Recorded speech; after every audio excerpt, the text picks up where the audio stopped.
Cuarto Bocel Renovation by Estudio Gonzalo del Val plus Toni Gelabert Arquitectes in Madrid, Spain.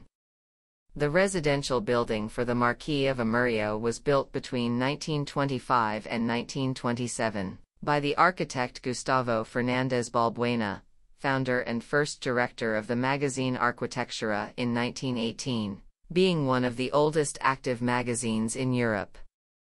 Due to the quality of its architecture and the relevance of the author, this building is included in Madrid's heritage list. Located in the Chamberí neighborhood, the volume of the complex, with an open courtyard to the outside, responds to hygiene strategies that were used at the time due to intensive urban planning, which resulted in dark and poorly ventilated interior courtyards. As a consequence of this urbanism, the living floors end up being long and with enclosed damp cores inside, always close to the secondary entrance where the service staff entered. The new property requires a typological review that renews this century-old residence. The desire for enjoyment above the symbolic function of the old residence, together with the need to incorporate teleworking into the domestic space, will be the instructions for designing the proposal. For this purpose, we propose 4 scenarios separated by a sort of preludes or openings, small and brief spatial pieces that, independently and with their own narrative, introduce the main spaces, bedrooms, living room, kitchen, and work area.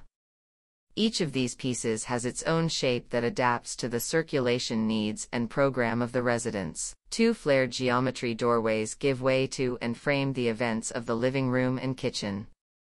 A small ambulatory, which crosses existing openings in the load-bearing wall, optimizes circulation to obtain 2 equally sized bedrooms and gain storage space.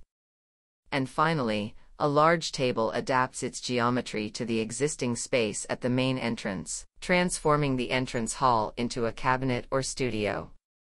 To define the finishes, it is proposed to dismantle the previous state in order to restore it while maintaining the identity and quality of the old residence, such as the plasterwork ceiling or the herringbone pattern on the floor, but altering and distorting their geometries and sizes. A series of operations with architectural elements close to joinery construct an imaginary of curves that shape the preludes, that separate the different domestic scenes, both the productive and the more hedonistic ones.